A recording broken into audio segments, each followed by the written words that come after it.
السلام عليكم ورحمة الله وبركاته.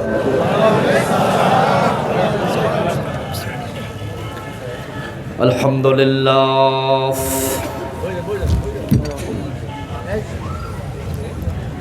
الحمد لله نحمده ونستعينه ونستغفره ونعوذ بالله من شرور أنفسنا ومن سيئات أعمالنا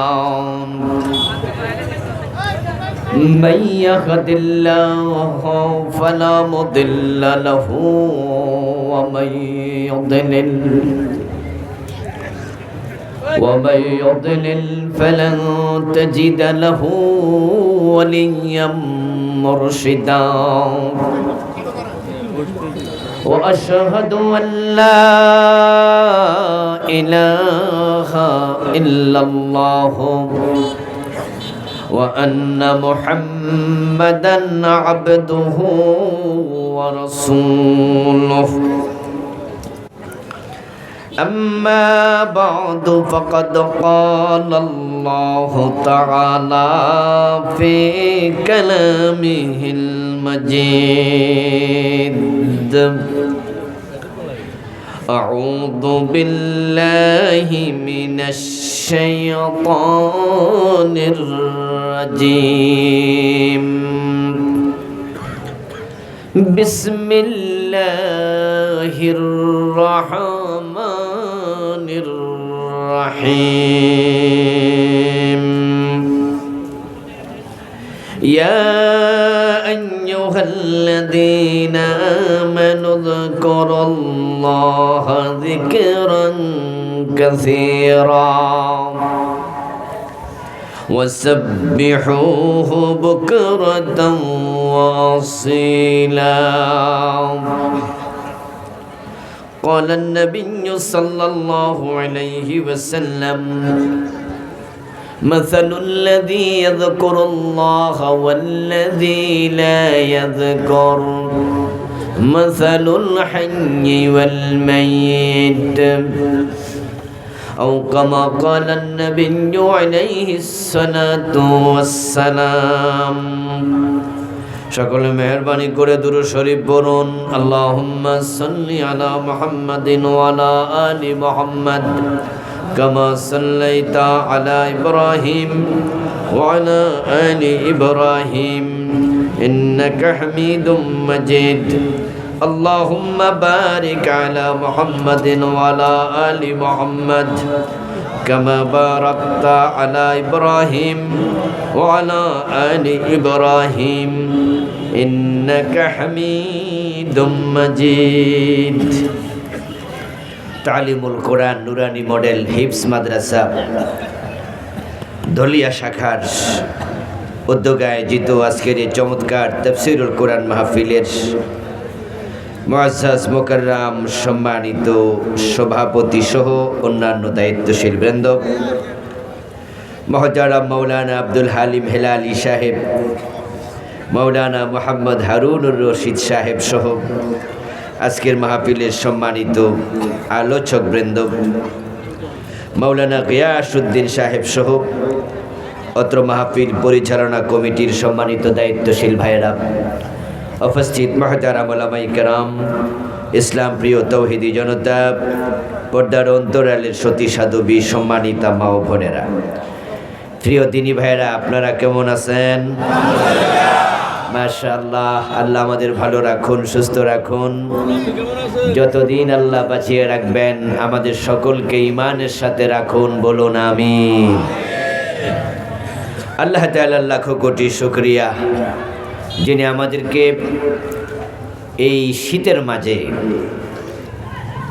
কোরআনের আহ্বানে, কোরআনের ময়দানে সমবেত হওয়ার তৌফিক দিলেন, যিনি মেহেরবানি করে আমাদেরকে সুস্থ রাখলেন। আমরা তাকে কৃতজ্ঞতা জানাই, শুকরিয়া জানাই। সবাই মিলে একবার জোরে জোরে কালিমাতুশ শুকর পড়ি, আলহামদুলিল্লাহ। আমার সাথে পড়ুন, রব্বানা লাকাল হামদ হামদান কাসীরা তাইয়্যিবা মুবারাকান ফী সুবহানাল্লাহি ওয়া বিহামদিহি আদাদা খালকি ওয়া রিদা নাফসি ওয়া জিনাতা আরশি ওয়া মিদাদা কালিমাতি সুবহানাল্লাহি ওয়া বিহামদিহি সুবহানাল্লাহিল আযীম। সম্মানিত ভাইয়েরা, আমি আপনাদের সম্মুখে পবিত্র কোরআন মাজিদ থেকে সূরাতুল আহজাবের 41 এবং 42 দুটি আয়াতে কারিমা তেলাওয়াত করেছি। নবীজি সাল্লাল্লাহু আলাইহি ওয়াসাল্লামের পবিত্র মুখ অনুসৃত একখানা ছোট্ট হাদিস পাঠ করেছি। আল্লাহ তাআলা তৌফিক দিলে এখান থেকে কিছু কথা বলবো ইনশাআল্লাহ। পবিত্র কোরআন মাজিদ পুরাটাই আমাদের জন্য নির্দেশনা। কোরআন হচ্ছে স্বর্গীয় বিধিবিধান সংক্রান্ত কিতাব। এটার মূল আলোচ্য বিষয় হচ্ছে মানুষ। কিসে মানুষের কল্যাণ, কিসে মানুষের অকল্যাণ, এটাই হলো কোরআনের মূল সাবজেক্ট। নাজিল হয়েছিল ইনসান দিয়ে। ইকরা বিসমি রাব্বিকাল্লাযী খালাক খালাকাল ইনসানা মিন আলাক। ইনসান দিয়ে শুরু। এই কিতাবটা আসছে মানুষের জন্য। আবার কোরআনের সর্বশেষ সূরার নাম কি? আন-নাস। নাস অর্থ কি? নাজিল শুরু করলেন মানুষ দিয়ে, আর সর্বশেষ 30 পারার 114 নম্বর সূরা শেষ করলেন কি দিয়ে?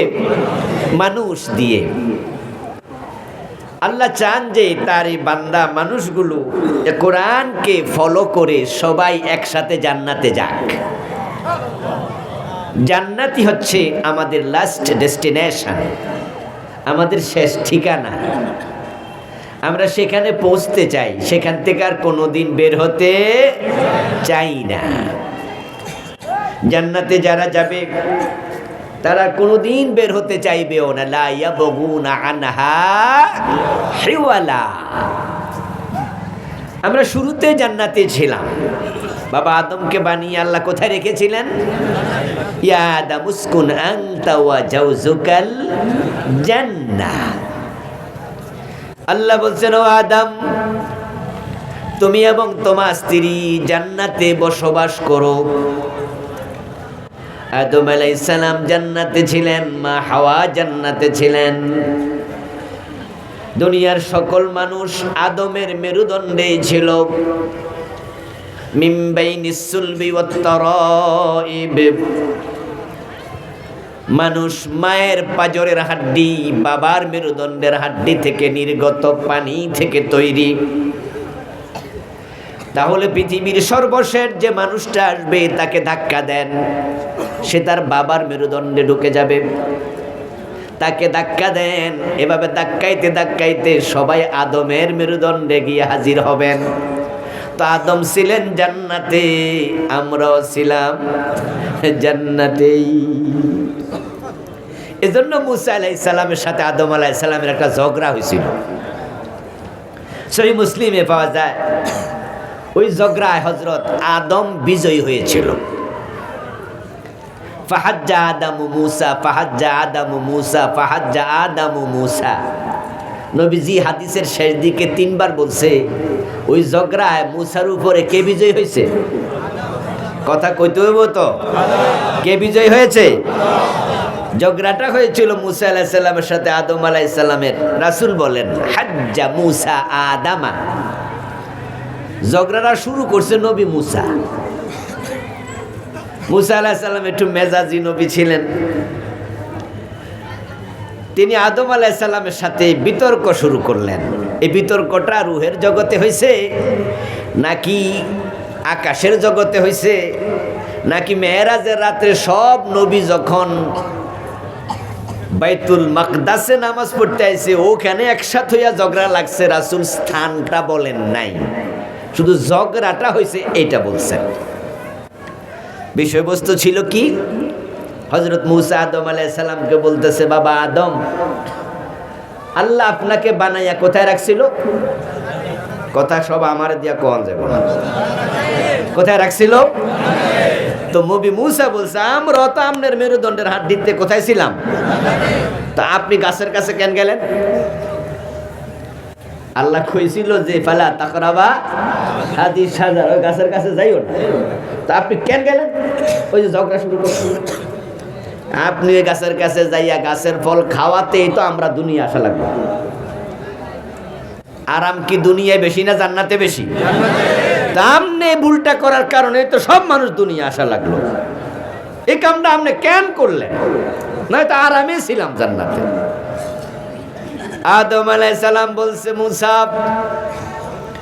তোমার উপরে কি তাওরাত নাজিল হয় নাই? মূসা আলাইহিস সালাম বলে, হ্যাঁ তাওরাত তো আমার উপর নাজিল হয়েছে। তাহলে তুমি কি জানো আল্লাহ আমারে আগে বানাইছে না তাওরাত আগে লিখছে? মূসা আলাইহিস সালাম বলে, হ্যাঁ জানি, আপনারে বানানোর অনেক আগে আল্লাহ তাওরাত লিখছে। কথা হলে তুমি বুঝছো যে আমারে বানানোর আগে তাওরাত লেখা শেষ? কই জি। কই তাওরাতের মাঝে কি পাও নাই? আল্লাহ আমারে যে গাছের কাছে যাইতে মানা করছে সে গাছের ফল আমি খামু। কই পাইছি। কোথায় আমার দোষটা কি? আল্লাহ তো আগে লেখা লাইছে।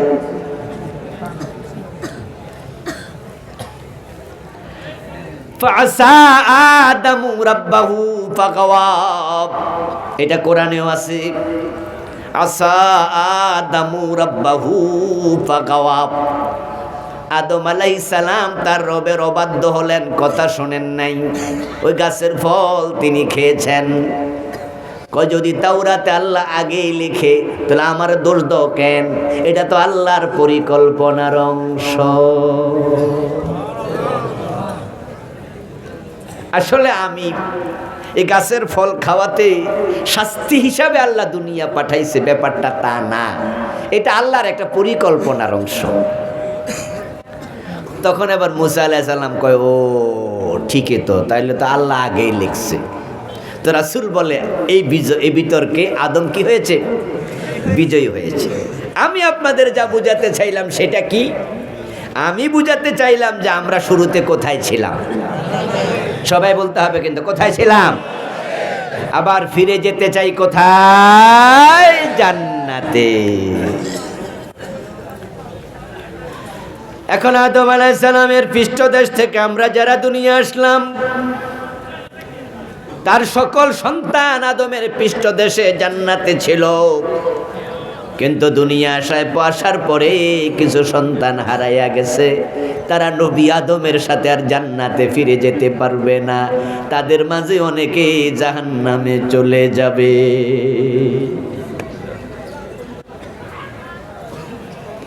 তাদের মাঝে অনেকে আবার জাহান্নামে চলে যাবে। যেমন ফেরাউন, সে কি আদমের সন্তান নয়? কথা কয় না কেন? নমরুদ আদমের সন্তান না? আবু জেহেল আদমের সন্তান না? তারা কি আদমের সাথে জান্নাতে যেতে পেরেছে? পারবে? তারা হারিয়ে গেছে। এই জন্য আদমের সাথে জান্নাতে যেতে হলে কি করা চাই? এটা কোরআনে আছে। فَإِمَّا يَأْتِيَنَّكُم مِّنِّي هُدًى فَمَن تَبِعَ هُدَايَ فَلَا خَوْفٌ عَلَيْهِمْ وَلَا هُمْ يَحْزَنُونَ। ও আদম, তোমাকে আমি দুনিয়ায় পাঠালাম। দুনিয়ায় পাঠানোর পরে আবার কিভাবে তুমি এবং তোমার সব সন্তান মিলে জান্নাতে যেতে পারো? ফাইম্মা ইয়াতিয়ান্নাকুম মিন্নি হুদা, আমি আল্লাহর পক্ষ থেকে সে হেদায়াত যাবে, গাইডলাইন যাবে। হুদা, হুদা মানে হলো আল্লাহর কিতাব। আল্লাহর কিতাবের মাঝে সর্বশেষ কিতাবের নাম হলো কোরআন।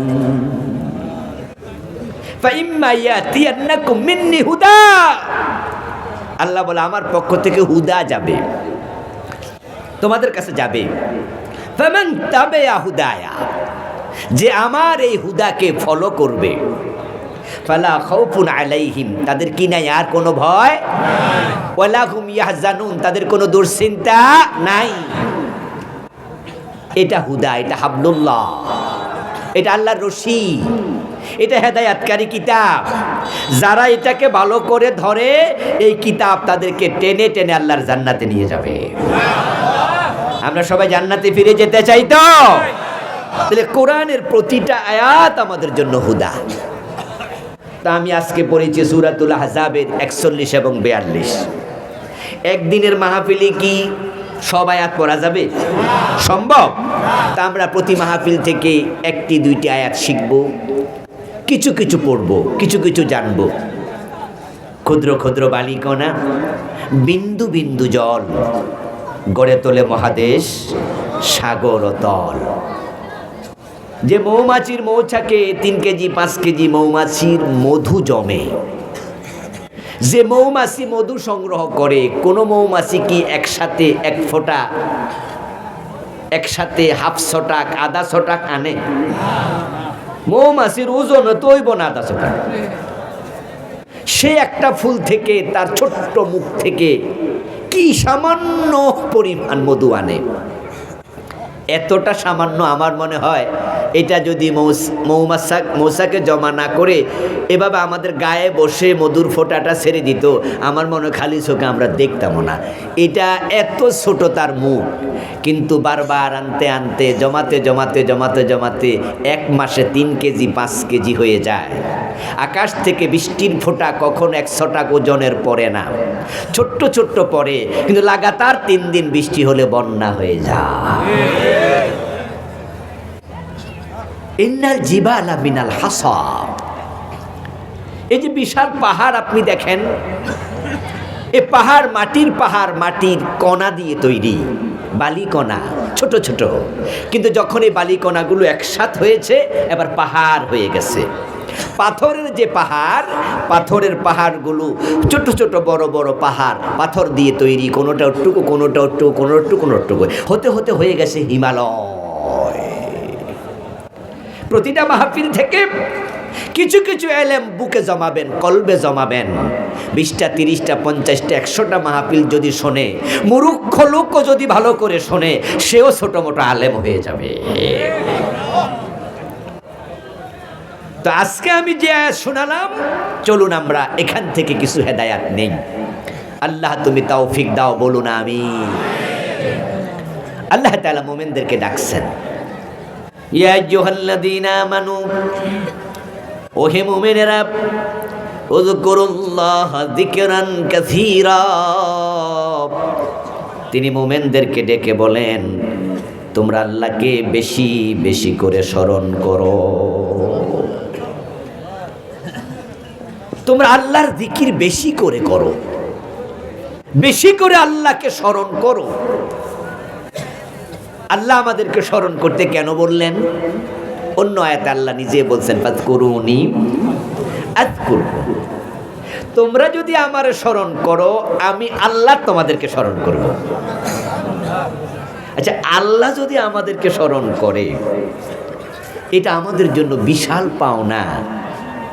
মাল্লাহুল মাওলা ফালাহুল কুল। আল্লাহ যাকে ডাকে, যাকে স্মরণ করে, যাকে কাছে আনে, কাছে জায়গা দেয়, আল্লাহ যার জন্য হয়ে যায়, তামাম মাখলুকাত তার হয়ে যায়। সুবহানাল্লাহ পড়ে। আপনি আল্লাহকে স্মরণ করুন, আল্লাহ আপনাকে স্মরণ করবে, এটা কোরআনে তিনি বলছেন। এবার হাদিসে নবীজি আমাদের শোনাচ্ছেন, এটাও হাদিসে কুদসি, কালা তাআলা ইযা যাকারানি ফি নাফসিহি যাকারতুহু ফি নাফসি ওয়া ইযা যাকারানি ফি মালাইন যাকারতুহু ফি মালাইন খায়রিম মিনহুম। বান্দা যখন আমাকে তার মনে মনে স্মরণ করে, আমি আল্লাহ তাকে মনে মনে স্মরণ করি। আর বান্দা যখন কোনো মজলিসে আমাকে স্মরণ করে, আমি ফেরেশতাদের মজলিস, তাদের সে সেরা মজলিসে তাদেরকে স্মরণ করি। আল্লাহ শুধু স্মরণ করে না, আল্লাহ তাআলা সূরা কাফেরে বলছে, সূরাল মুমিন যেটার নাম, কাফের মুমিন একই সূরা। الذاكرين الله كثيرا والذاكرات أعد الله لهم مغفرة وأجرا عظيما। যে পুরুষ এবং নারীরা আল্লাহর জিকির বেশি করে, আল্লাহ তাদের জন্য শুধু স্মরণ নয়, তাদেরকে শুধু মনে করেন তা নয়, তাদের জন্য রেখেছেন ক্ষমা এবং বড় পুরস্কার জান্নাত। সুবহানাল্লাহ। জিকিরকারীরা জান্নাত পাবে বেশি। নবীজি বলেছেন যে মা আমালা ইবনু আদম আমালান আনজালাহু মিন আযাবিল্লাহি মিন যিকরিল্লাহ। রাসূল বলছেন যে বনি আদম জিকিরের মাধ্যমে জাহান্নাম থেকে যে পরিমাণ মুক্তি পায় এমন আমল আর করে না। আপনি আল্লাহকে স্মরণ করলেন, আল্লাহ আপনার হলো, আপনাকে স্মরণ করলো, আপনাকে কাছে জায়গা দিল। আর আল্লাহ যদি আপনার হয়ে যায় দুনিয়াতে আর কোনো টেনশন নাই। আবার বিপরীত মনে রাখেন, আল্লাহ যদি আপনার বিরুদ্ধে যায় বাঁচানোর ক্ষমতাও কারো নাই। সারে দুনিয়া হো মুখালিফ কুছ नहीं नुकसान है कुछ गम नहीं कुछ डर नहीं जब रहमते रहमान है। तमाम পৃথিবী যদি আপনার বিরুদ্ধে চলে যায় কোনো ক্ষতি নাই, কোনো টেনশন নাই, যদি রহমানের রহমত আপনার সাথে থাকে। এই জন্য একজন মুমিনের সম্পর্ক সবচেয়ে বেশি হবে যার সাথে, তিনি কে? আল্লাহ। আল্লাহু ওয়ালিয়ুল্লাযীনা আমানু ইউখরিজুহুম মিনায-যুলুমাতি ইলান-নূর। কোরআনে আল্লাহ বলেন তোমরা যারা মুমিন হও আমি আল্লাহ তাদের বন্ধু হই। কি হয়? জোরে বলেন কি হয়? আর আল্লাহর মতো বন্ধু যে পায় তাম পৃথিবী তার বিরুদ্ধে গেল অসুবিধা আর নাই। যেমন ইব্রাহিম আলাইহিস সালাম। শোনেন, দুনিয়া এমন এক জায়গার নাম যেখানে রোগ হয়, শোক হয়, বিপদ হয়, মুসিবত হয়। এখানে কেউ চিরদিন ভালো থাকে না। শেখ হাসিনা 15 বছর প্রধানমন্ত্রী ছিল, দুর্দণ্ড প্রতাপে বাংলাদেশ চালাইছে, কিন্তু এখন পুরা দুনিয়া তার জন্য সংকীর্ণ। পৃথিবীর কোন দেশ তাকে জায়গা দেয় না। আমেরিকা বলেছে নো ইন্টারেস্ট, ইউকে বলেছে no interest, Japan, Australia, Canada, Switzerland, পৃথিবীর কত কত দেশে উনি গিয়েছেন, সব দেশ বলছে নো, আসতে পারবা না, কেউ জায়গা দেয় না। আচ্ছা, আপনি কি মনে করেন আমেরিকা জায়গা পাইলে ইন্ডিয়া থাকতো? জায়গা দিচ্ছে না কেউ। তাম পৃথিবী আল্লাহ উল্টায় দিছে। গদি যখন উল্টায় দিছে, পৃথিবীটাকে উল্টায় দিছে।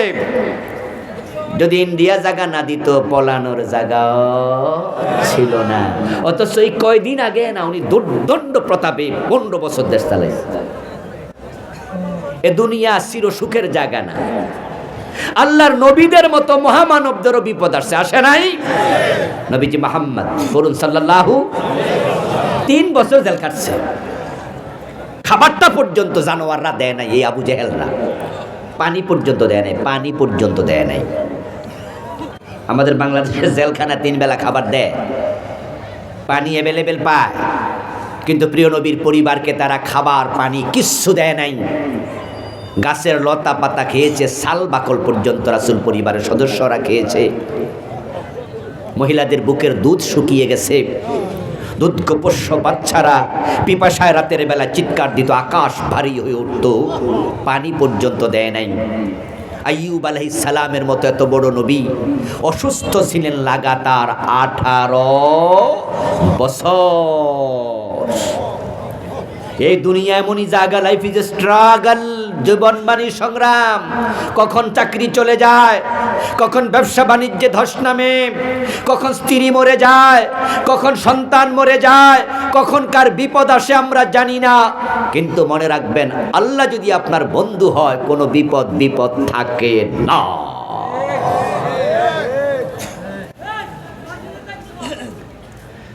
প্রিয় ভাই আমার, রাসূলুল্লাহ সাল্লাল্লাহু আলাইহি ওয়াসাল্লামের মতো মহামানব উনিও তার বাহন থেকে হঠাৎ করে হোঁচট খেয়ে পড়ে গেলেন, পা মচকে গেল। একাধারে কয়েকদিন নবীজি দাঁড়ায়া নামাজও পড়তে পারেন নাই, বসে বসে নামাজ পড়ছে। তো কার কোন বিপদ আসে আমরা জানি না। ইব্রাহিম নবী একবার বিপদে পড়ছিল, পুরা জাতি মিলে ওনাকে আগুনে ফেলাই দিছে। এ কাহিনী জানা আছে না, যে আগুনে কোনো ক্ষতি হয়েছে? কারণ তার বন্ধুকে, চিৎকার দিয়ে বলেন বন্ধুকে। এই কোরআন নাজিল হয়েছে ইব্রাহিম আলাইহিস সালামের তিরোধানের 2500 বছর পর। এই মাইকলা কই, মাইকলা কই? একটা হরণ আমার দিকে ফিরে দাও, একটা হরণ যে কোনো জায়গা থেকে আমার দিকে ফেরাও। আওয়াজ হচ্ছে না, কানে যেন আওয়াজ আসে। যাও, ঠাস ঠাস করে আমার কানে আওয়াজ আসুক। প্রিয় ভাইরা, কোরআন নাজিল হলো ইব্রাহিম আলাইহিস সালামের ইন্তেকালের 2500 বছর পর, মানে আজ থেকে 4000 বছর আগে। ইব্রাহিম আগুনে পড়ছে, আল্লাহ আগুনটাকে নাতিশীতোষ্ণ বানাইছে, এমন আলোচনা কোরআনে আছে না নাই? এই ঘটনার 2500 বছর পরে এই আলোচনা আল্লাহ কেন করে?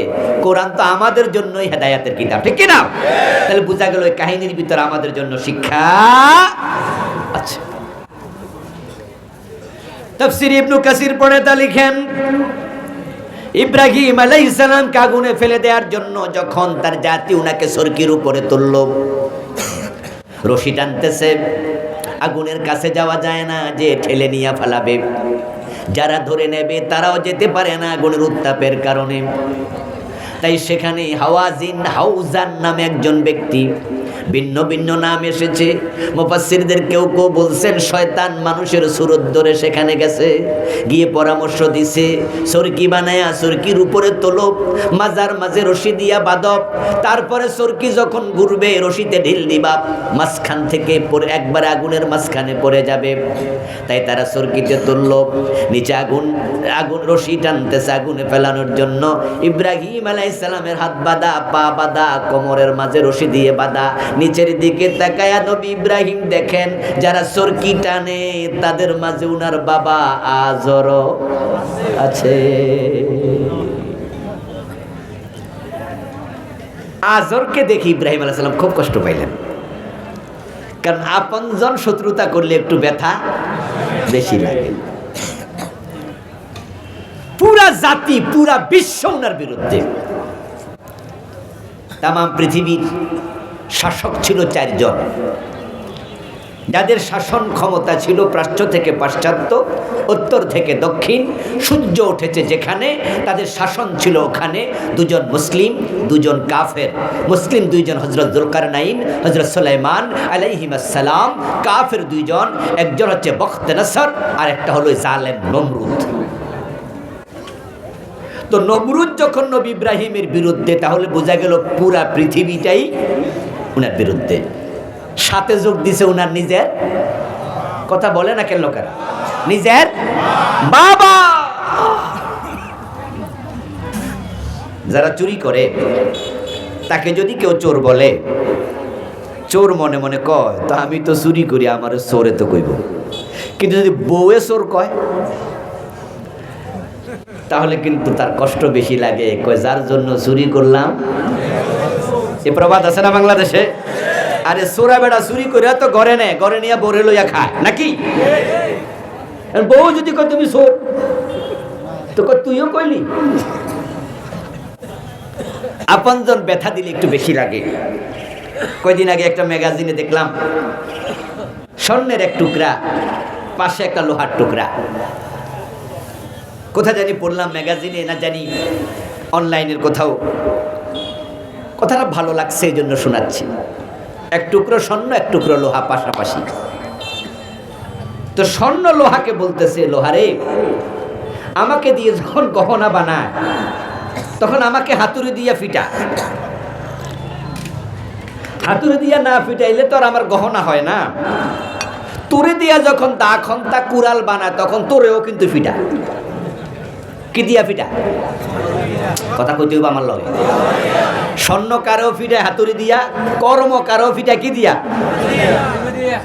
তো স্বর্ণ লোহারে কয় তোরও হাতুড়ি দিয়ে ফিডে আমারও হাতুড়ি দিয়ে ফিডে, তবে আমারে ফিডাইলে আমি শেষই না, আর তুই শুধু শেষ আজকেন এটা কর।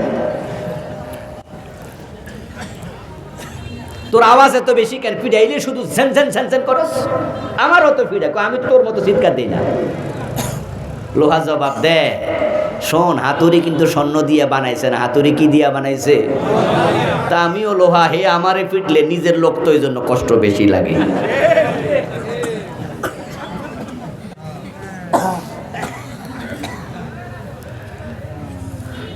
আলেমরা যখন আলেমদের বিরুদ্ধে কয়, ইসলামের বিরুদ্ধে কয়, আলেমরা যখন ইসলামী দলের বিরুদ্ধে যায়, আমাদের কাছে কষ্ট বেশি লাগে।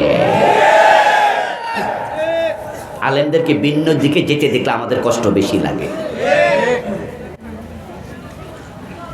ইব্রাহিম আলাইহিস সালাম দেখলেন বাবা আজর, উনিও রশি টানতেছে। তখন ইব্রাহিম আলাইহিস সালাম বুঝে নিলেন আমার পক্ষে আর কেউ। তখন তিনি আবার আসমানের দিকে মাথা তুলে আল্লাহর সাথে কথা বলতে শুরু করলেন, ইয়া রব ইন্নাকা ফিস সামাই ওয়াহিদুন ওয়া আনা ফিল আরদি ওয়াহিদুন আ'বুদুক। ও আমার আল্লাহ, তাকায় দেখো, আকাশে তুমি যেমন একা, পুরা জাবারুত মালাকুত একা চালাও, জমিনে তাকায় দেখো তোমার গোলাম ইব্রাহিম বড় একা। আমার সাথে আমার বাবারাও নেই। এটুকু বলার পর ইব্রাহিম আলাইহিস সালামের পরের কথাটা হলো আমাদের জন্য শিক্ষা। উনি পরে এবার বলতেছে, আল্লাহ আমি একা হইলে কি হইছে, হাসবি আল্লাহু নি'মাল ওয়াকিল, নি'মাল মাওলা। আমার কিন্তু একজন বন্ধু আছে। কি আছে আমার? সে বন্ধুকে আওয়াজ দিয়া বলেন, সে বন্ধুকে আল্লাহ। আমি একা, আমার বাবা আমার দুশ্মনী করতেছে, করুক গা, পুরা জাতি আমার দুশ্মন, আমার টেনশন নাই, কারণ তুমি আমার রব, তুমি আমার বন্ধু, তুমি অভিভাবক, তুমি আমার জন্য বন্ধু হিসেবে যথেষ্ট। মান ইয়াতাওয়াক্কাল আলাল্লাহি ফাহুয়া হাসবুহ, যে আল্লাহর উপর পরিপূর্ণ ভরসা করতে পারে তার জন্য আল্লাহ নিজে যথেষ্ট হয়ে যায়। আল্লাহ তুমি আমার বন্ধু, তুমি আমার জন্য যথেষ্ট, আমার টেনশন নাই আর। এই জন্য প্রিয় বন্ধুরা আমার, সবার জন্য এটাই শিক্ষা। আমরা যখন দেখব কেউ নাই, টেনশন করব না। যদি একজনকে বন্ধু বানানো যায়, আল্লাহ যদি আপনার পক্ষে থাকে, তামাম দুনিয়া কিচ্ছু করতে পারবে না। ইব্রাহিম আলাইহিস সালামকে আগুনে ফেলে দেওয়া হলো, পড়ে গেলেন আগুনে। ভিতরে ছিলেন 40 দিন। তারা পোড়াইতে চাইছিল, পোড়াইতে পারছে? পারছে? কারণ তার পক্ষে আছে কে? ये सारे दुनिया हो मुखालिफ, कुछ नहीं नुकसान है, कुछ डर नहीं, कुछ गम नहीं, जब रहमत रहमान है। ইব্রাহিম আলাইহিস সালাম 40 দিন পর আগুন থেকে বের হলেন। তাফসীর ইবনে কাসির প্রণেতা চমৎকার করে লিখছেন, ইন্নান নার লাম তাহরিক মিনহু ইল্লা ওয়াসাকাহ। আগুনে ফেলার সময় ওনাকে হাত পায়ে রশি দিয়ে বাঁধা হয়েছিল। তা আগুনের মাঝে তিনি এভাবে হাত পা বাঁধা থাকে, তিনি কষ্ট পাবেন। তাই আগুন উনার রশি খেয়ে উনাকে মুক্ত করেছে, গায়ের পশমও টাচ করে নাই। কুল্লা ইয়া নারু কুনি বারুদান ওয়া সালামান আলা, এগুলো আমরা জানি, ওই কাহিনী আমার মূল উদ্দেশ্য নয়, এই জন্য সংক্ষেপ করলাম। ইব্রাহিম আলাইহিস সালাম হায়াত পেয়েছিলেন 250 বছর, 175 বছর হায়াত পেয়েছিলেন। উনার লম্বা হায়াত নিয়ে তার সন্তানদের সাথে, নাতিপুতির সাথে যখন তিনি গল্প করতেন, কারগুজারি জীবনের সংলাপ শোনাতেন, তখন ইব্রাহিম আলাইহিস সালাম বলতেন, লম্বা হায়াতে আমি যত আরাম আয়েশ ভোগ করেছি, সবচেয়ে বেশি আরামে ছিলাম নমরুদের আগুনের ভিতরে। আল্লাহ চাইলে আগুনকে ফুল বাগান বানাতে পারে, আল্লাহর সে ক্ষমতা আছে না নাই? আপনি দেখছেন ফাঁসির আসামি, কিন্তু ফাঁসির আসামির মনে আল্লাহর প্রশান্তি। আলা বিযিকরিল্লাহি তাতমাইন্নুল কুলুব। ফাঁসির আসামি তার ফাঁসির কষ্টের যে, তার ফাঁসির কন্ডেম ছেলে, তার জেলখানার 10 বছর জীবনে আল্লাহর সাথে এমন সম্পর্ক করেছে, সে আল্লাহর জান্নাত ছাড়া চোখে আর কিছু দেখে না। সে মনে করে ফাঁসির রশির এ পাশে দুনিয়া, ওই পাশে আল্লাহর জান্নাত, তাকে ফাঁসি দিয়ে তুমি ভয় পাওয়াতে পারবা না।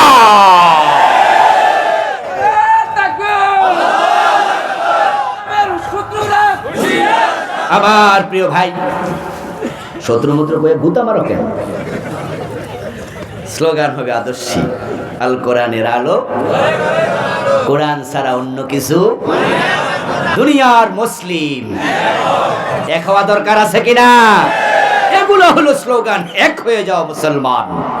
আমরা 200 কোটি সংখ্যা, আমরা অনেক। দেশ আছে আমাদের 65।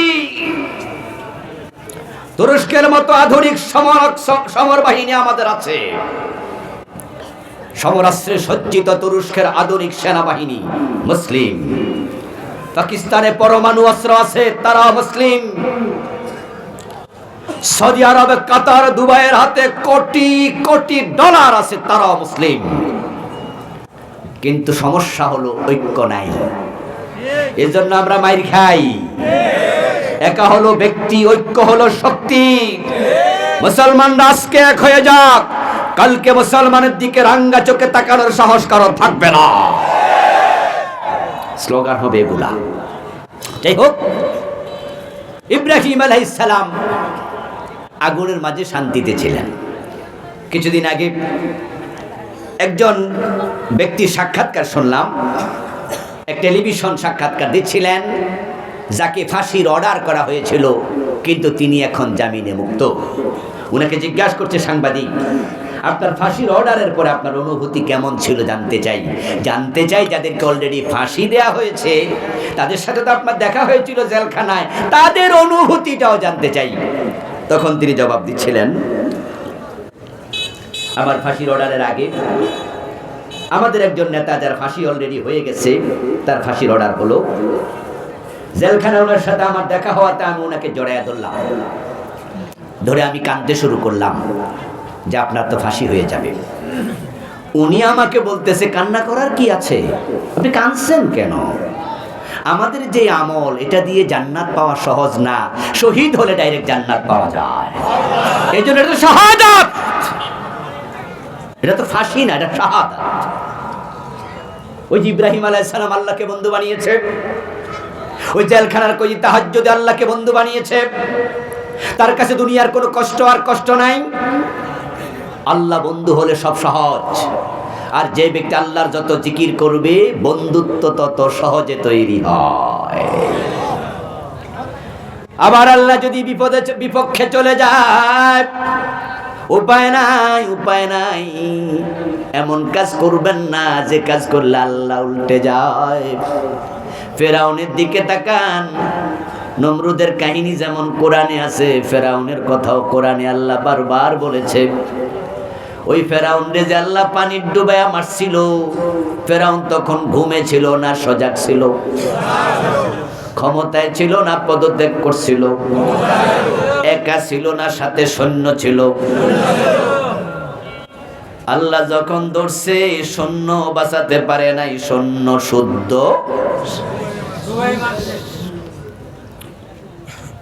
ক্ষমতায় রাইখা, সজাগ রাইখা, সৈন্য বেষ্টিত অবস্থায় আল্লাহ ডুবাইয়া মাইরা বুঝাইয়া দিছে, আল্লাহ যদি ধরে বাঁচার ক্ষমতা কারো নাই, আর আল্লাহ যদি বাঁচায় মারার ক্ষমতাও কারো নাই। এই ঘটনাগুলো থেকে আমরা যা শিখতে চাই, সেটা হচ্ছে আল্লাহকে আমরা বন্ধু বানাতে চাই। আল্লাহ বলছে, আমার বেশি বেশি জিকির করো, আমাকে ডাকো, উদউনি আস্তাজিব লাকুম। বিপদে পড়ে যাবেন, মুসিবতে পড়ে যাবেন, আপনি এক নাম্বার যাকে ডাকবেন তিনি কে?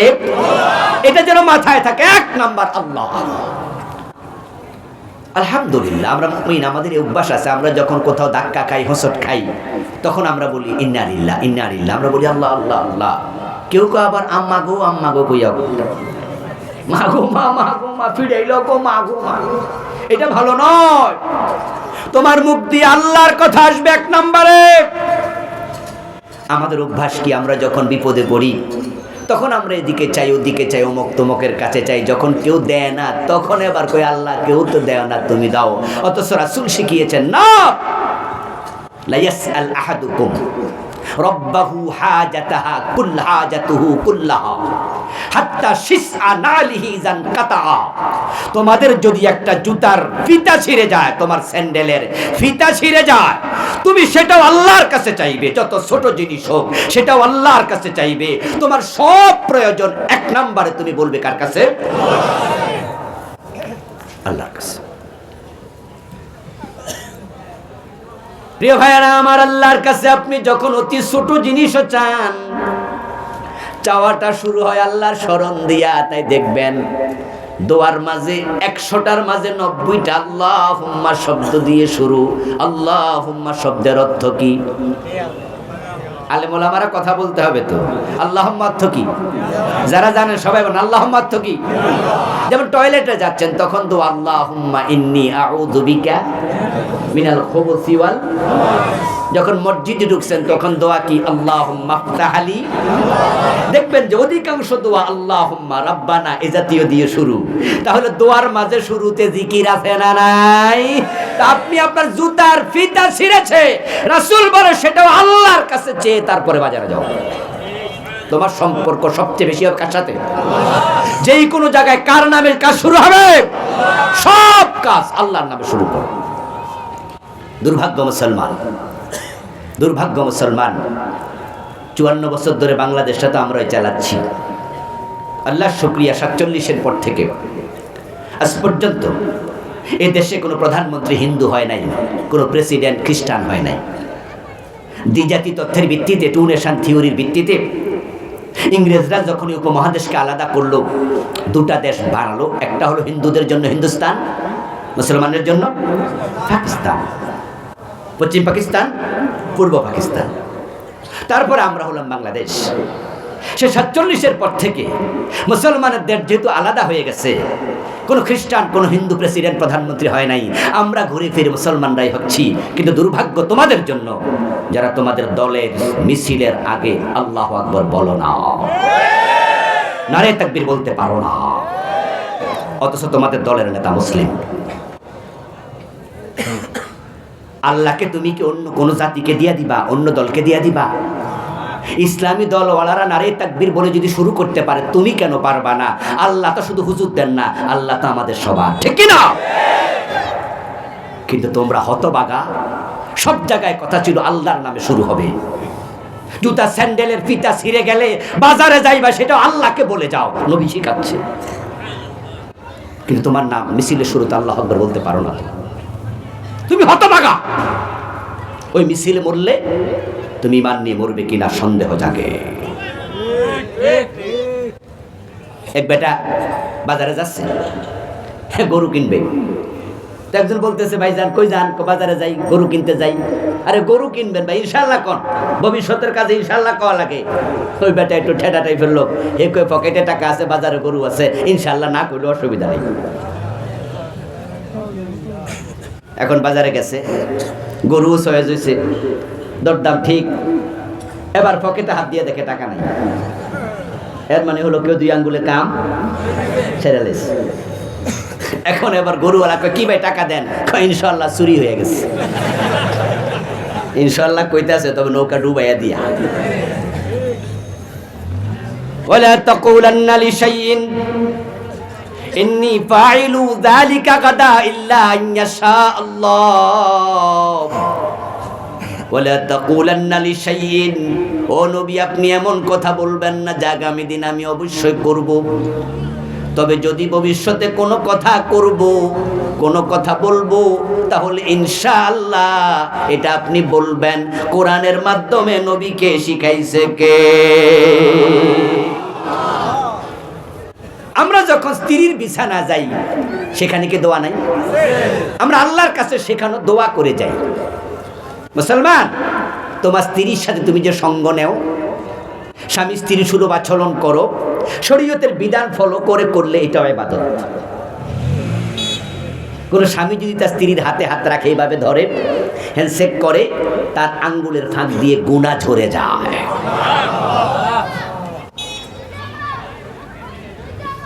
তুমি তোমার স্ত্রীর বিছানায় গিয়েছো, তুমি বড় দোয়া বলো, আল্লাহুম্মা জান্নিবনা শায়তান ওয়া জান্নিবি শায়তানা মিম্মা রাযাকতানা।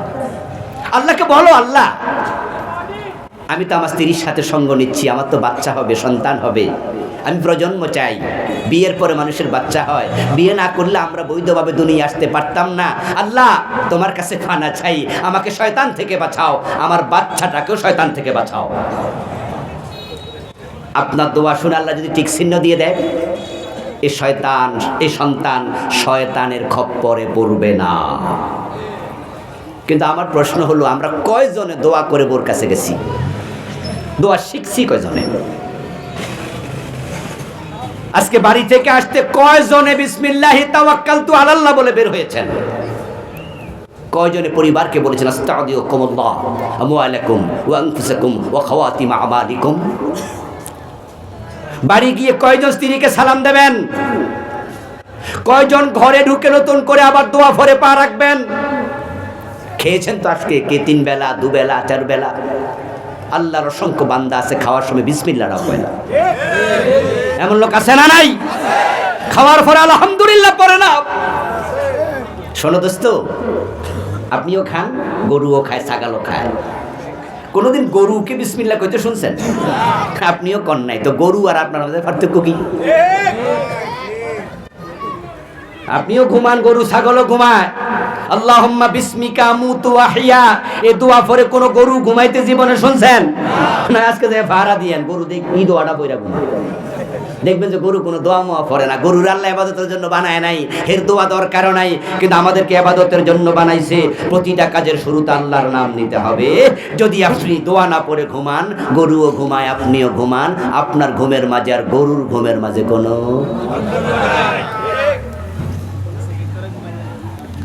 আল্লাহর যে বান্দা আল্লাহ তাআলাকে স্মরণ করে আল্লাহর কাছে ছে ঘুমায়, আল্লাহর সাথে কথা বলে কাজ শুরু করে, ওই কথার মাঝে কাজের মাঝে আল্লাহ বারাকা দিয়ে দেয়।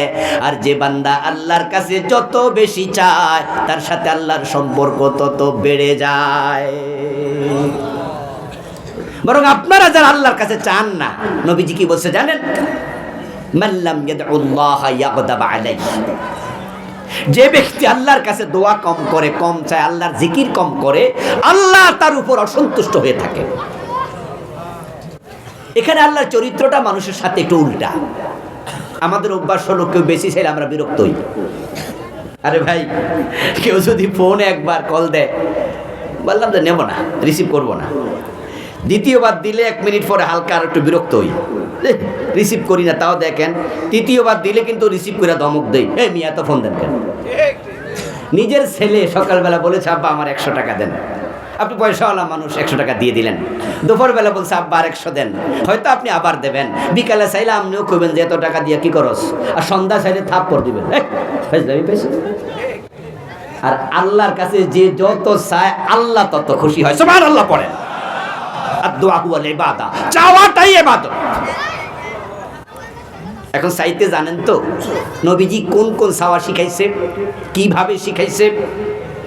আমরা অনেক জায়গায় চাইতেও জানি না, দোয়াও জানি না, শিখিও নাই। প্রিয় ভাইয়েরা আমার, কানান নবী সাল্লাল্লাহু আলাইহি ওয়াসাল্লাম ইয়াযকুরুল্লাহ আলা কুল্লি আহইয়ানিহি। আমার রাসূল তো ব্যস্ত মানুষ ছিলেন, উনার স্ত্রী ছিল একসাথে 11 জন, 9 জন জীবিত ছিল, একসাথে 2 জন মারা গেছে। ইন্তেকালের সময় ছিল 9 জন, 9টা পরিবার সামলাইছে। মদিনার 10 বছরের প্রেসিডেন্ট, রাষ্ট্র সামলাইছে। মদিনার যত বড় বড় বিচার নবীজি করতেন, বিচারালয় সামলাইছে।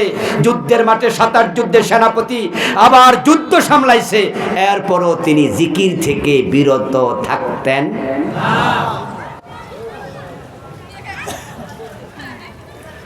قال رسول الله صلى الله عليه وسلم مثل الذي يذكر والذي لا يذكر মাসালিল হাইয়্যি ওয়াল মাসালুল হাইয়্যি ওয়াল মাইয়িত। নবীজি বলেন যে জিকির করে আল্লাহর আর যে জিকির করে না, তার উদাহরণ হলো জীবিত আর মরা মানুষের মতো। মানুষ যখন মরে যায় তখন তার আমল শেষ। মরা মানুষ সুবহানাল্লাহ আলহামদুলিল্লাহ কিচ্ছু পড়ে না, শটান শুয়ে আছে।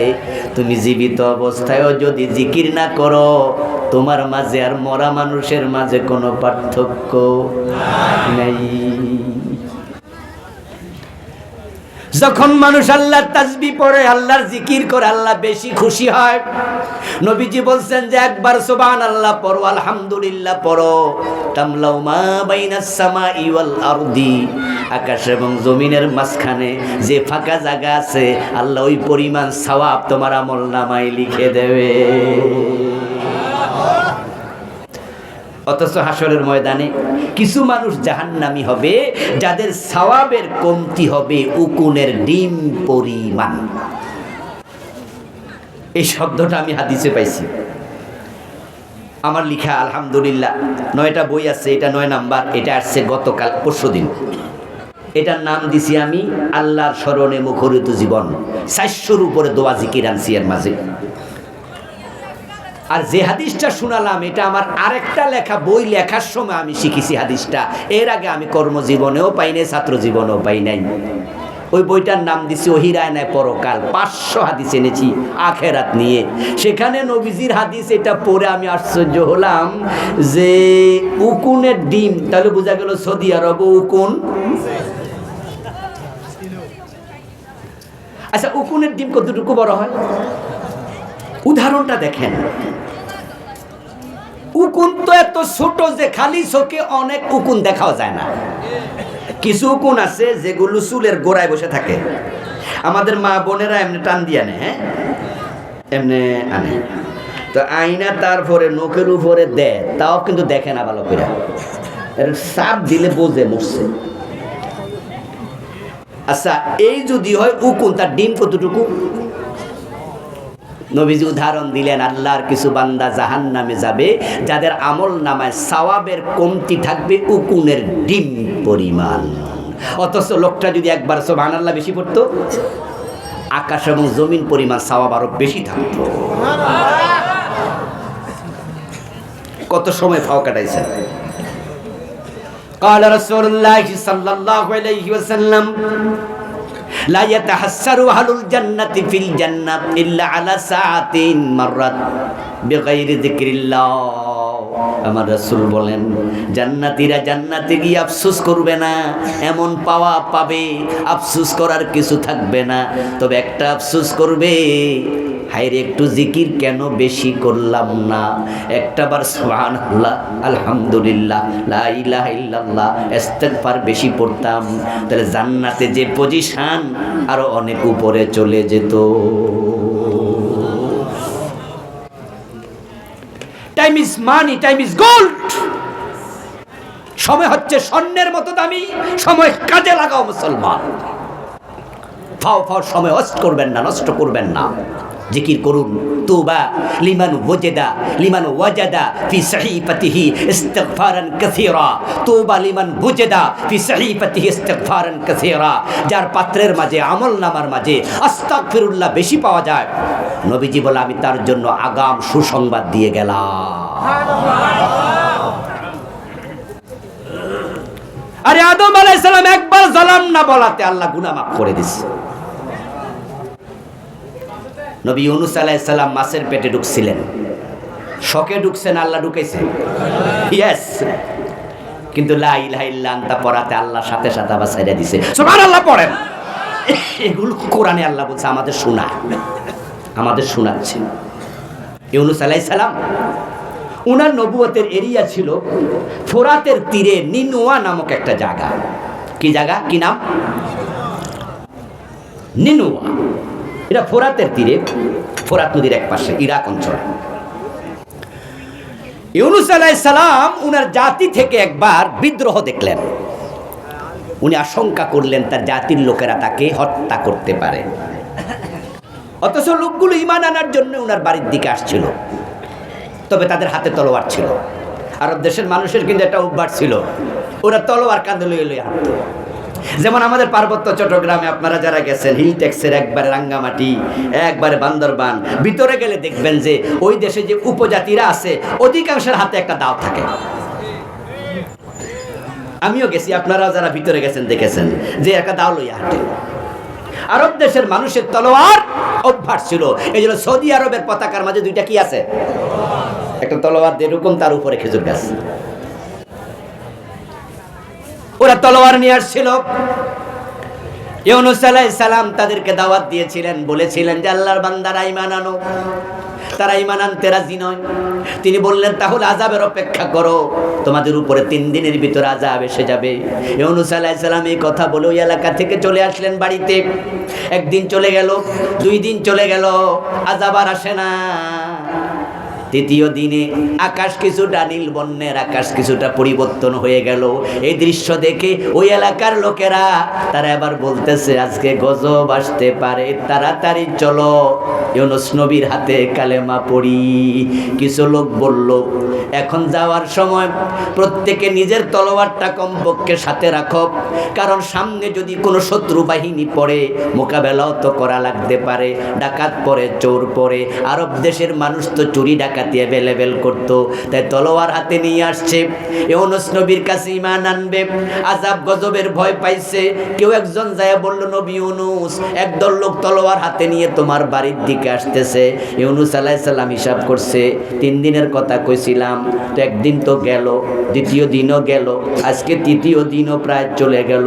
লোকেরা নিশ্চয় বুঝছে যে ওনার কথা ঠিক না, উনি নবী না, চলো ওনারে মারি সোজা করি। উনি ভাবছে এটা, আর ওরা ভাবলো আরেকটা। ইউনূস আলাইহিস সালাম ভুল ভেবে বাড়ি থেকে তাড়াতাড়ি বের হয়ে মারছে দৌড়, ফোরাতের ওই তীরে চলে যাব। অথচ উনার নবুয়তের এলাকা হলো নিনোয়া। আল্লাহকে একটু জিজ্ঞাসা করা দরকার ছিল না যে রব এখন আমি কি করতাম, সিদ্ধান্ত তুমি দাও। কিন্তু উনি তাড়াহুড়া করতে গিয়ে সিদ্ধান্ত আল্লাহর কাছ থেকে নিতে উনি ভুলে গেলেন। যেই মাত্র নৌকায় উঠলেন, নৌকা ছাড়ল, মধ্যখানে যাওয়ার পরে নৌকা নিজে নিজে কাঁপতে শুরু করলো। নৌকার মাঝে যারা ছিল তারা বলল কার কারণে নৌকা কাঁপে?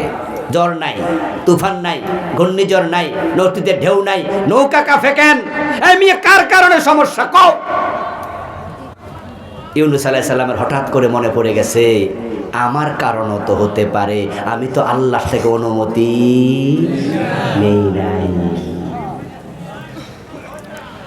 ভালো মানুষ তো, ভালো মানুষ তো, নবী না? উনি স্বীকার করছে ভাইয়েরা আমার কারণে হইতে পারে, আমার প্রভুর সাথে আমি অনুমতি ছাড়া পালিয়ে যাচ্ছি, হতে পারে আমার রব আমার উপর নারাজ হয়েছে। লোকেরা সবাই ধরে ওনার ফেলাই দিচ্ছে নৌকা থেকে। তোমার কারণে কি নৌকা ডুববা, আমরা মরবো, তাহলে তুমি ফরো নৌকা থেকে, দিছে ফালাইয়া। আল্লাহ কোরআনে বলছেন ফালতাকামাহুল হুত ওয়া হুয়া মুলিম। ইউনূস আলাইহিস সালামকে একটা বড় মাছ আইসা টুপ কইরা গিলে ফেলছে। ফালতাকামাহু লোকমা, লোকমা গলায় কাটা আটকিছে। তখন আমাদের মায়েরা সকাল আমাদেরকে ভাত খাওয়ার সময় কইতো কিরে কইতাম যে কাটা আটকিছে, কয় একদলা ভাত গিলালা চাবাইস না। এরকম ঘটনা ঘটে না? ঠিক না? সাবাইয়া লোকমা যেমন গিলে, কোরআনে আল্লাহ কয় ইউনূসকে একটা বড় মাছে গিলে ফেলেছে। আমরা আজকে মাহফিলে যে কয়জন মানুষ আছি সবাই একসাথে গিলা লাইতে পারবো এমন তিমি মাছ আছে না? একদিনে কয়েক টন খাবার খায় এমন তিমিও। লোকমানকে গিলে, ইউনূসকে গিলে ফেলছে। ইউনূস আলাইহিস সালাম দেখে যে কই আইলাম, পুরা আন্ধার, কি অন্ধকার। চলে গেল 40 দিন, মুক্তি তো পাচ্ছি না, বের হতে পাচ্ছি না। এবার ইউনূস নবীর মনে পড়ে গেল তাহলে আল্লাহর কাছে একটু সরি বলি। এবার তিনি পড়তেছেন, আমার সাথে পড়ুন লা ইলাহা ইল্লা আনতা সুবহানাকা ইন্নী কুনতু মিনাজ জালিমিন। ও আমার আল্লাহ, তুমি ছাড়া কোনো ইলাহ নাই, তুমি রব, তুমি বড় পুত পবিত্র। আর ঘোষণা করছি ইন্নী কুনতু মিনাজ জালিমিন, আমি একজন অপরাধী। আমাদের গুনাহ হয়, ভুল হয়, ত্রুটি হয়, ইউনূসের মতো হও। আদম আলাইহিস সালাম রব্বানা যালামনা বলেছে, ওই কাহিনী আল্লাহ কোরআনে আয়াত নাজিল করে আমাদের শিখাইছে। কেন শিখায়? যেখানে গন্ডগোল হয়েছিল, ওই গাছের ফল খাইছিল, ওটা ছিল আল্লাহর জান্নাত। ওখানে আমরা কেউ এভাবে হাজির ছিলাম না, আমরা চোখে দেখিও নাই। আল্লাহ না জানাইলে আমরা জানতামও না। কিন্তু আল্লাহ রাব্বানা যালামনা আয়াত নাজিল করছে যে ইউনূস আদম হাওয়া এ দোয়া পড়ছে। আল্লাহ বুঝাতে চায় ভুল করলে তোমরাও আদমের মতো এ দোয়া পড়ো। আমার সামনে আল্লাহর কোন বান্দা আছে রাব্বানা যালামনা এই দোয়াটাও পারে না, আরে সূরা ফাতিহাটাও পারে না। আফসোস মুসলমানের জন্য, আফসোসে জাতির জন্য। কয়দিন আগে গত সপ্তাহে আমি উত্তরবঙ্গে মাহফিলে গেলাম। লাগাতার 3 দিন মাহফিল ছিল, যার কারণে আমি ড্রাইভার নিলাম না, গাড়ি নেই নাই। গাড়ি না নিয়ে বিমানে চলে গেলাম সৈয়দপুর বিমানবন্দরে। ওখান থেকে 3 দিনের জন্য একটা প্রাইভেট কার নিলাম। নামাজ পড়তে গিয়ে ড্রাইভার সাহেবরে বললাম যে একামত দাও। একামত পারি না।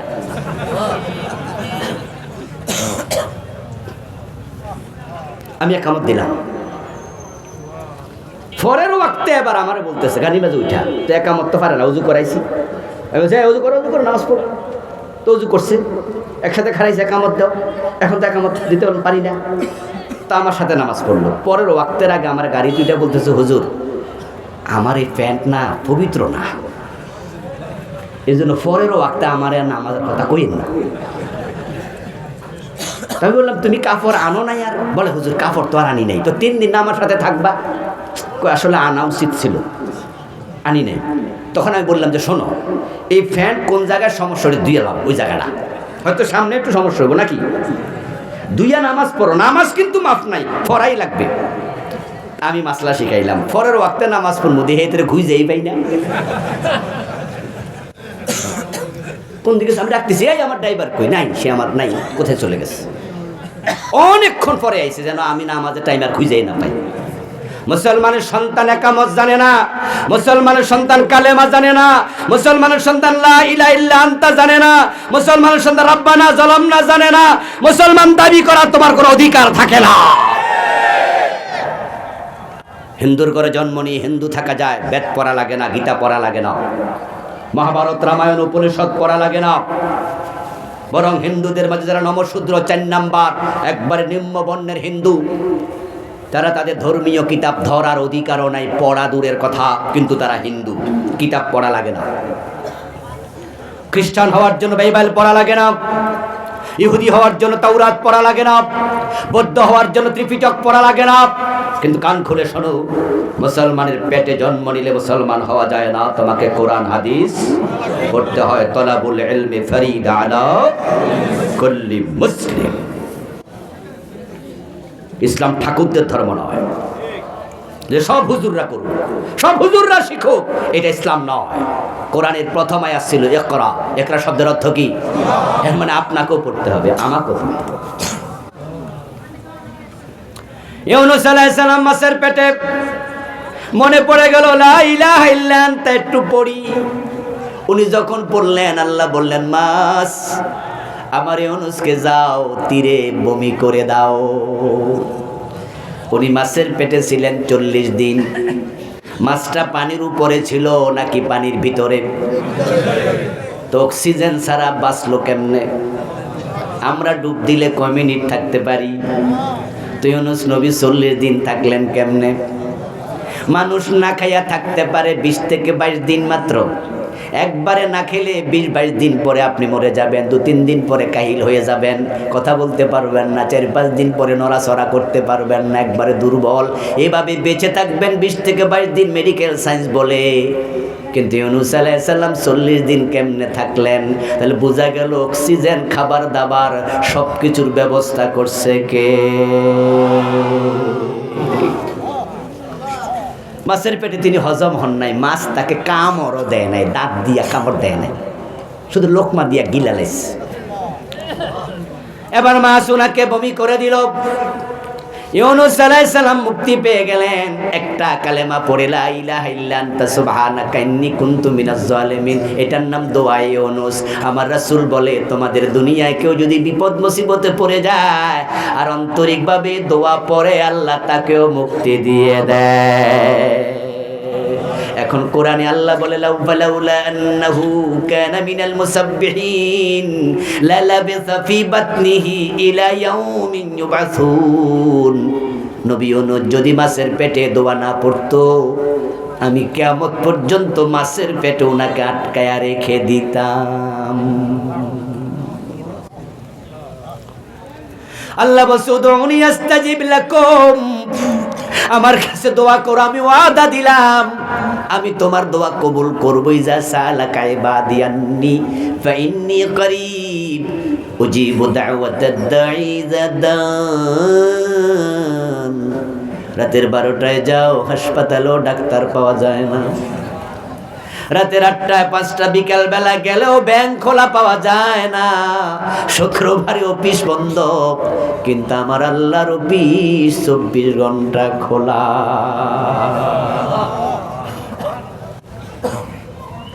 জীবনের সব জায়গায় আল্লাহকে কাছে পেতে চাইলে তার স্মরণে নিজেকে মুখরিত করে দাও। আল্লাহ তোমাকে স্মরণে রাখবে। প্রিয় ভাইয়েরা আমার, এখন আল্লাহর জিকির 2 প্রকারে হয়, একটা জিক্রে লিসানি, একটা জিক্রে আমলি। আল্লাহ স্মরণ হবে 2 রকম, একটা হলো মৌখিক আর একটা হচ্ছে কর্মগত। মুখে মুখে আল্লাহ বললে হবে না, কর্মের সাথে আল্লাহর চিন্তার মিল থাকবে, কোরআনের আইডিওলজির মিল থাকবে। সুবহানাল্লাহ সুবহানাল্লাহ করতে দোকানে বৈশা ওজনে কম দিবা, মালে বেজাল দিবা, তোমার মতো বদ ধার্মিক জান্নাত পাবে না, জিকির করেও লাভ নাই। সকালবেলা ফজরের নামাজ পড়ে মসজিদ থেকে বাইর হইছে, কোদাল লইয়া বাইর হইছে, ক্ষেতের আইলে ঘাস কাটে, ক্ষেত লাগাবে, ঘাস কাটা আইল সোজা করবে, টুপিটা মাথায় আছে, আর এর মাঝে কাঁচা মাইরা দিয়া নারে তাকবীর আল্লাহু আকবার বইরা কোপ মাইরা আইল বাঁকা কইরা লাগে। ক্ষেতের আইল 40 হাত লম্বা না, 40 হাত লম্বা যদি 4 আঙ্গুল কইরা বাড়ায় তাহলে তো 1 লাইন ধান লাগানো যাবে। ক্ষেতের আইল সোজা বাঁকা কইরা লাইছে, অথচ মাথায় টুপি আছে। হাজি মানুষ সুদ খায়, নামাজি মানুষ গোশ খায়। তোমারে নামাজ, তোমার ইবাদত কোনোটাই আল্লাহর স্মরণ নয়। মসজিদে দাঁড়াবে, ইয়্যাকা না'বুদু ওয়া ইয়্যাকা নাস্তাঈন পড়বে দোস্ত, অথচ তোমার গায়ে হারাম, তোমার দেহে হারাম, তুমি খাও হারাম। তুমি যে বিদ্যুতের বিল দিয়েছো, ওই বিদ্যুৎ দিয়ে পানি তুলেছিলা, ওই পানির বিদ্যুতের বিলটাও ছিল হারাম। তোমারে জিকির, তোমারে নামাজ আল্লাহ কোনোটাই নেয় না। এজন্য জিক্রে লিসানি, জিক্রে আমলি 2টার মিল রাখবেন। নামাজ শ্রেষ্ঠ জিকির, কোরআন তেলাওয়াত শ্রেষ্ঠ জিকির। রাতে ঘুমানোর আগে বিতিরের নামাজ, বিতিরের নামাজ এশারের নামাজের আগে দিয়ে পড়া যায় না। বিতিরের ওয়াক্ত হলো এশারের নামাজের পরে, এটাকে আল্লাহ শেষে রাখছে, এটা রাতের শেষ নামাজ। এই নামাজের মাঝে একটা দোয়া আছে, দোয়ায়ে কুনুত। সে দোয়ার মাঝে আমরা সকলে বলি ওয়ানাতরুকু, কথা বলেন না, ওয়ানাতরুকু মাইয়াবজুরুকা। হ্যাঁ, আল্লাহুম্মা ইন্না নাস্তাঈনুকা ওয়া নাস্তাগফিরুকা ওয়া নু'মিনু বিকা। বলতে বলতে আমরা আল্লাহর সাথে গল্প করছি, কথা বলছি। আল্লাহ তোমার সাহায্য চাই, ওয়ালাকা নুসাল্লি, তোমার জন্য নামাজ পড়ি। বলতে বলতে বলি ওয়ানাতরুকু মাইয়াফজুরুকা। আল্লাহ, সমাজে যারা খারাপ মানুষ আছে না, পাপিষ্ঠদের সাথে আমার কোনো সম্পর্ক আমি রাখি। কথা সত্য তো? মুখে যে কইতাছেন এটা বাস্তবে ঠিক তো? অথচ এমন অসংখ্য নামাজি আছে যারা বিতিরের নামাজে খাড়াইয়া কইছে আল্লাহ পাপির সাথে সম্পর্ক নাই, অথচ মাগরিব পইরা বাটফারের মিছিল করছে। ওই যে মেম্বারি নির্বাচন, চেয়ারম্যানি নির্বাচন, এমপি নির্বাচন হবে, ওই নির্বাচনে এমন লোকের মিছিল মাগরিবের নামাজের পরে বাজারে করছে, যেই লোকেরে কইছে অমুক ভাইয়ের চরিত্র, অথচ হে নামাজ পড়ে না, বিড়ি টানে, 5 ওয়াক্ত মদও খায় মাঝে মাঝে। আর আপনি মাগরিব পইরা ওর মিছিল কইরা ওরে ভোট দিয়া, তার জন্য ভোট চাইয়া, তার পক্ষ নিয়া আপনি এসে আবার বলতেছেন ওয়ানাতরুকু। কি মিথ্যুক আপনি, কত বড় ছাপাবাজ আপনি। দোস্ত, জিকির শুধু মুখে নয়, মুখের জিকির লাগবে। একবার জিকির করলে আল্লাহ মর্তবা বাড়ায়া দেয়, আকাশ জমিন ভর্তি সওয়াব দেয়। কিন্তু আমলি জিকিরের সাথে আল্লাহ মিলাইয়া দেয়, দেখে আমার বান্দার আমল আর তার মুখ ঠিক আছে কিনা। যার কথা কাজে মিল নাই তাকে বলে মুনাফিক। তে মুনাফিক হওয়া যাবে না। প্রিয় ভাইরা, আসুন না আমরা বেশি বেশি জিকির করব, তাসবিহ পড়ব, ইস্তেগফার করব, দুরূদ শরীফ পড়ব, সারাক্ষণ আমলের সাথে থাকব। আজরাইল যদি এসে যায় তখন আশা করা যায় কালেমা পড়তে পড়তে মৃত্যু নসিব হয়ে যাবে। আল্লাহ তুমি তৌফিক দাও, সবাই বলেন আমিন। প্রিয় ভাইরা, রাত 11:30 বাজতে চলছে, আমরা সামনে যেতে চাই না। এখনই আমরা দোয়া করে একসাথে বিদায় নেব, উঠবেন না। আমাকে মহতারাম পরিচালক বললেন যে আপনাদের থেকে এই মাদ্রাসার জন্য মাহফিলের খরচের জন্য কিছু টাকা পকেট কালেকশন, যেটা পকেটে হাত দেবেন